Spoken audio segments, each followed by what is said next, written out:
Welcome students, board lectures के series में next जो लेक्चर आ रहा है 17 नंबर पर एंट्रोपी। ठीक है। अब न्यूमेरिकल बेस्ड टॉपिक है, लेकिन पहले समझ लेते हैं इसकी थ्योरी क्या है। एंट्रोपी है क्या एक्चुअली? एंट्रोपी बेसिकली बेटा एक थर्मोडायनामिक प्रॉपर्टी है। थर्मोडायनामिक प्रॉपर्टी, इसके थ्रू हम क्या मेजर करते हैं, ठीक है ना। used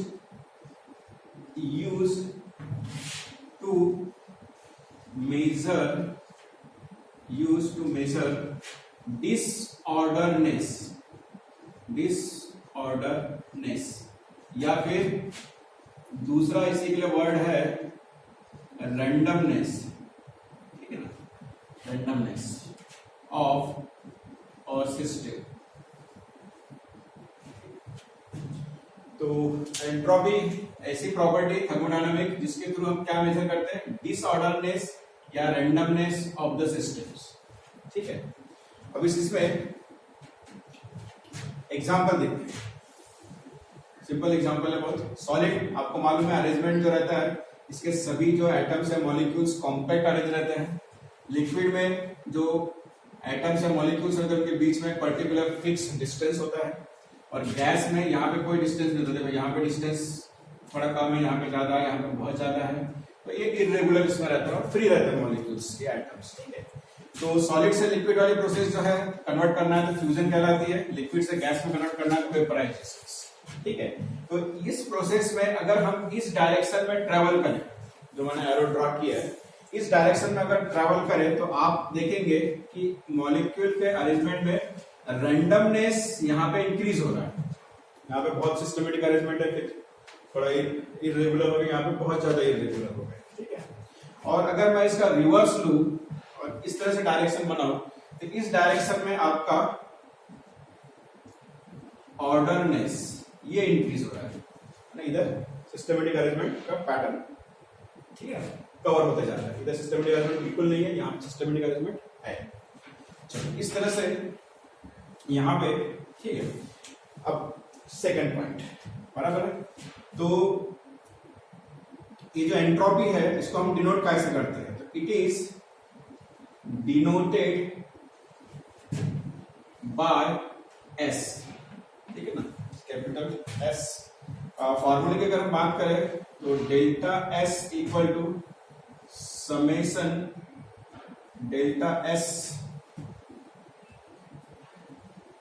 product minus summation delta S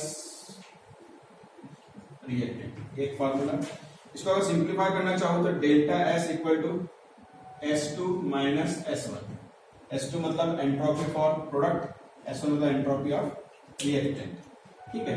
ये दो फॉर्मूले का इस्तेमाल कर सकते हैं आप।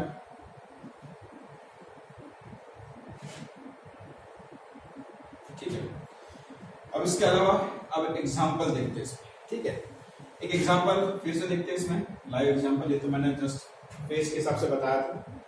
इसमें एक एग्जांपल लेते हैं हम आयोडीन का, I2 सॉलिड, ठीक है ना। अब ये कन्वर्ट, इसमें वाटर अगर ऐड करते हैं तो ये कन्वर्ट हो जाएगा I2 एक्वस।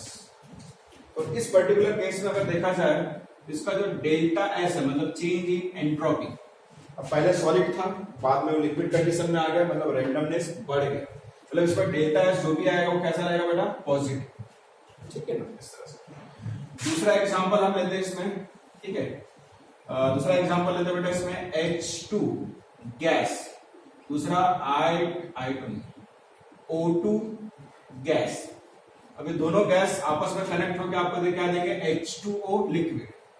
अब इस केस में डेल्टा एस क्या रहेगा, देखो ये गैस फॉर्म में है और दोनों आपस में कंबाइन होकर क्या दे रहे हैं आपको, लिक्विड। मतलब इस डायरेक्शन में बढ़ रहा है, गैस से लिक्विड की तरफ बढ़ रहा है, मतलब क्या बढ़ रहा है, ऑर्डरनेस। और ऑर्डरनेस अगर बढ़ रहा है तो डेल्टा एस समझ लेना नेगेटिव रहेगा। क्या रहेगा, नेगेटिव रहेगा। तो बहुत सिंपल सी चीज है। ठीक है। अच्छा, इसमें डेल्टा एस का फॉर्मूला जो है, इसके अलावा ये जो मैंने लिखा है इसके अलावा फॉर्मूला और क्या हो सकते हैं, इसमें Q अपॉन T, ठीक है ना। अब ये Q जो है ये रिवर्सिबल और आइसोथर्मल, ठीक है ना, इस कंडीशन में इसको लिया जाता है, ठीक है। अब रही बात, आपको मालूम है जो Q है इसका यूनिट होता है जूल और इसका यूनिट होता है केल्विन। इसके मतलब डेल्टा S जो है इसका यूनिट रहेगा जूल पर केल्विन, ठीक है। और इसमें एक बात कर सकते हैं हम कि जो एंट्रोपी है, एंट्रोपी इज स्टेट फंक्शंस, ठीक है ना। एंट्रोपी किस कैटेगरी में आता है? स्टेट फंक्शन आता है, बराबर। अब जो पार्ट इसमें कवर करने जा रहा हूं बेटा वो सबसे ज्यादा इंपॉर्टेंट है, और यहाँ पे आपको थर्मोडायनामिक का सेकंड लॉ का लास्ट स्टेटमेंट मिलेगा, ठीक है ना। इसके पहले वाले लेक्चर में मैंने आपको 4th नंबर का बताया था, यहाँ पे आपको 5th नंबर का मिलने वाला है, ठीक है। तो ये देखने के लिए हमें यहाँ पे एक टॉपिक लिखना पड़ेगा, इसको लिखेंगे relationship between entropy and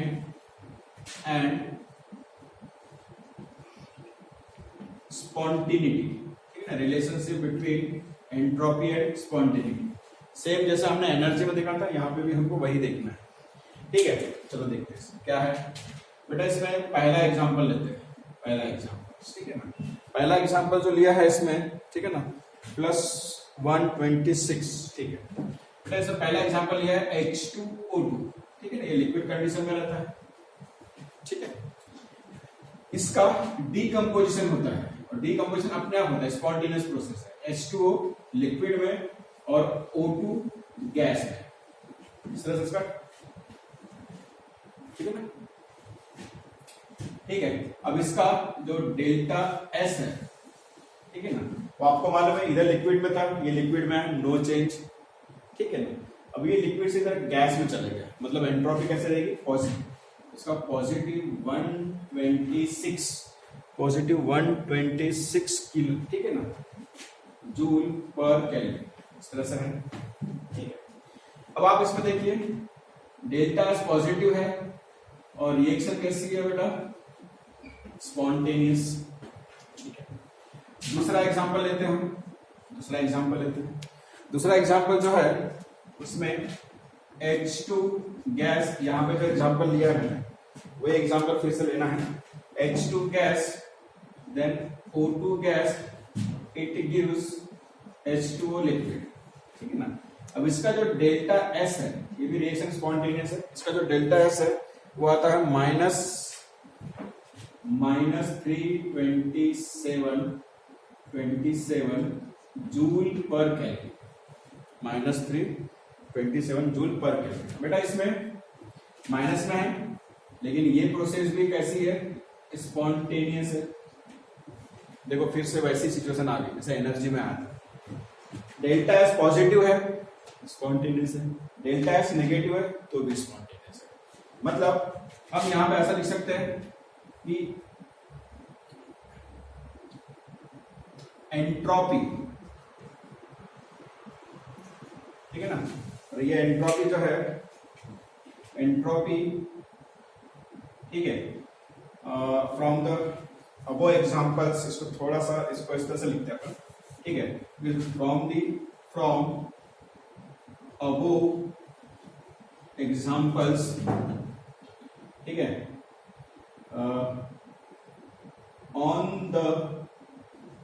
on the basis of only entropy,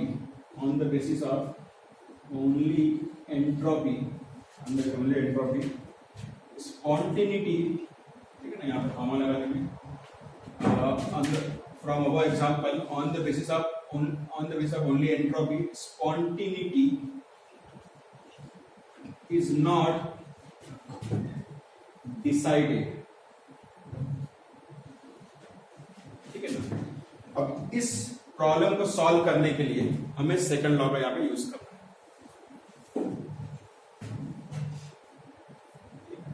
बेटा ये जो एग्जांपल हमने देखा, ठीक है, हम क्या देखने जा रहे हैं बेटा? एंट्रोपी और स्पॉन्टेनिटी का आपस में रिलेशन। इस एग्जांपल में हमें डेल्टा एस पॉजिटिव मिला, स्पॉन्टेनियस था। इस एग्जांपल में डेल्टा एस नेगेटिव है, लेकिन ये भी स्पॉन्टेनियस है। तो हमने क्या लिखा कि from above example on the basis of only entropy, spontaneity is not decided. ठीक है ना। अब ये डिसाइड ठीक है ना, तो दिस डिस्क्रिपेंसी ठीक है ना, डिस्क्रिपेंसी इज सॉल्व बाय, अब ये प्रॉब्लम सॉल्व कैसे किया हमने, this discrepancy is solve by second law of thermodynamics, ठीक है ना। ये प्रॉब्लम सॉल्व होता है सेकेंड लॉ ऑफ थर्मोडायनामिक्स के थ्रू। सेकेंड लॉ है क्या, ठीक है ना, ये लास्ट स्टेटमेंट है। तो यहां पे लिखना है स्टेटमेंट, ठीक है, तो इसको इन्वर्टेड कॉमा में लिखता मैं, ठीक है।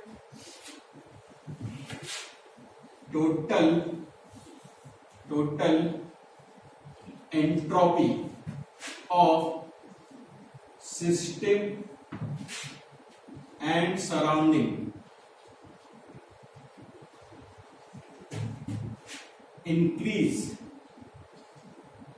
increases in spontaneous process, inverted comma close, ठीक है ना। तो बस स्टेटमेंट देखो, total entropy of the system and surrounding हमेशा क्या होता है बेटा, इंक्रीज होगा, किस प्रोसेस में, स्पॉन्टेनियस प्रोसेस। अब इसको मैथमेटिकल फॉर्म में हम कैसा लिख सकते हैं, तो delta S total is always greater than, ठीक है ना, इज ऑलवेज ग्रेटर देन 0। अब ये जो फॉर्मेट जो लिखा है मैंने, मतलब 0 से ग्रेटर है, मतलब ये हमेशा कैसा रहेगा, पॉजिटिव। 0 से अगर ग्रेटर है मतलब ये वैल्यू कैसे रहेगी, पॉजिटिव। पॉजिटिव मतलब इंक्रीज हो रहा है, ठीक है। उसको हम ऐसा लिख सकते हैं, डेल्टा एस टोटल को हम डेल्टा एस यूनिवर्स भी लिखा जा सकता है, ठीक है, इस तरह से। या फिर इसको आप ऐसा भी लिख सकते हैं, डेल्टा एस सिस्टम और delta S surrounding, delta S surrounding और इस तरह से 0। तो ये वाला जो है स्टेटमेंट ध्यान में रखिए, ठीक है ना, ये वाला या फिर ये वाला, इसका मैथमेटिकल फॉर्म, ठीक है। मतलब स्पॉन्टेनियस के लिए क्या रहेगा, ये जो टोटल वाली जो एंट्रोपी है, टोटल में क्या होता है मालूम, सिस्टम भी इंक्लूडेड है और सराउंडिंग। बेटा यहाँ पे हमने जो पढ़ा, ये जो था, ठीक है ना, ये जो था ये क्या था, डेल्टा एस सिस्टम। यहाँ पे जो हमने पढ़ा ये क्या था, डेल्टा एस सिस्टम। ये सब सिस्टम के एंट्रोपी, ठीक है ना। यहाँ पे टोटल एंट्रोपी की बात करता है। टोटल एंट्रोपी मतलब सिस्टम और सराउंडिंग को मिला के, ठीक है। अब इसमें, ठीक है, तो यहाँ पे कंक्लूजन निकाल सकते हैं, ठीक है। तो कंक्लूजन्स, क्या कंक्लूजन आ सकता है बेटा, अभी इधर देखो, ठीक है। डेल्टा एस टोटल अगर 0 से ग्रेटर है तो समझ लीजिए रिएक्शन को हम लिखेंगे स्पॉन्टेनियस प्रोसेस, ठीक है, स्पॉन्टेनियस प्रोसेस। उल्टा लिखते हैं, डेल्टा एस टोटल से अगर 0 ग्रेटर है, ठीक है ना, तो ये हो जाएगा नॉन स्पॉन्टेनियस प्रोसेस, ठीक है ना। इधर कंक्लूजन, यहाँ पे 0 से ग्रेटर है, ये मतलब ये कैसा रहेगा बेटा, पॉजिटिव टर्म में रहेगा। ये 0 इससे ग्रेटर है, मतलब ये कैसा है, किस फॉर्म में रहेगा, नेगेटिव, ठीक है। और तीसरा कंक्लूजन इसमें आ जाएगा कि डेल्टा एस टोटल अगर 0 के इक्वल हो गया तो समझ लेना रिएक्शन काय में रहेगी, इक्विलिब्रियम में, काय में रहेगी, इक्विलिब्रियम में, मतलब कोई भी चेंजेस उसमें नहीं होगा, ठीक है। तो इस तरह से हम एक रिलेशन डेवलप कर सकते हैं, किसके बीच में बेटा, एंट्रोपी और स्पॉन्टेनिटी के बीच में। तो इतना जो पोर्शन है हमने ये देखा कि भाई सिस्टम, सिर्फ सिस्टम, ठीक है ना, उस बेसिस पर हमने डिसीजन नहीं ले सके, स्पॉन्टेनिटी का डिसीजन नहीं हो पाया। लेकिन अगर हमने टोटल एंट्रोपी ले ली, मतलब सिस्टम प्लस सराउंडिंग, उस लॉ के बेसिस पर, तो हम ये डिसीजन ले सकते हैं। टोटल एंट्रोपी अगर पॉजिटिव है तो स्पॉन्टेनियस, टोटल एंट्रोपी अगर नेगेटिव है तो नॉन स्पॉन्टेनियस, और टोटल एंट्रोपी अगर 0 के इक्वल हो गई मतलब कोई भी चेंजेस हो ही नहीं रहा, उसमें इक्विलिब्रियम कंडीशन में है। इस तरह से हम डिसाइड कर सकते हैं।